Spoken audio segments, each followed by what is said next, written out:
Jeg hedder Sten Bunker Sørensen og er direktør for Stevns Klint Experience. Stevns Klint Experience er det, vi kalder for et moderne forsamlingshus.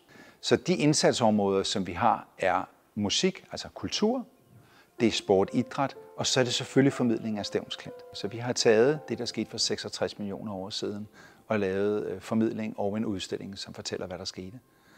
Og det gør vi i 2 forskellige sale, i Klintesalen og Verdensarvssalen. Vi har en bygning på næsten 1500 kvadratmeter, og vi har en udstilling på 600 kvadratmeter. Man kan ikke se fiskelæret alle steder langs Stevns Klint. Så derfor gjorde vi det for 2 år siden, at vi skar et meget stort stykke ud af Stevns Klint i Umøre, som er et aktivt kalkbrud. Og den har vi så lagt ind i vores udstilling, før vi lagde tag på bygningen. Så der står 37,5 ton af Stevns Klint inde i udstillingen.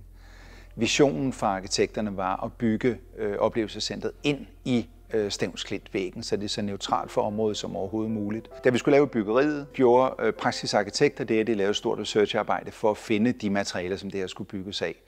Og vi fandt den her Sellas kalksandsten, som faktisk ligner de oprindelige sten, som man skar ud af Stevns Klint og byggede huse af, nemlig det, vi kalder for kridtsten, som faktisk var kalk. Og nu bygger vi så et nyt oplevelsescenter af en sten, der minder om det, og faktisk også indeholder kalk. Den måde, som arkitekterne har tegnet bygningen på, med nogle skarpe vinkler, nogle meget synlige søjler, og i kombinationen med on-site støbt beton, fremstår det endnu flottere. Altså den her lyse farve i forhold til de grå farver i betonen. Og vi har faktisk også valgt at få specielt lakerede møbler, som passer til både vores sten og vores betongulv.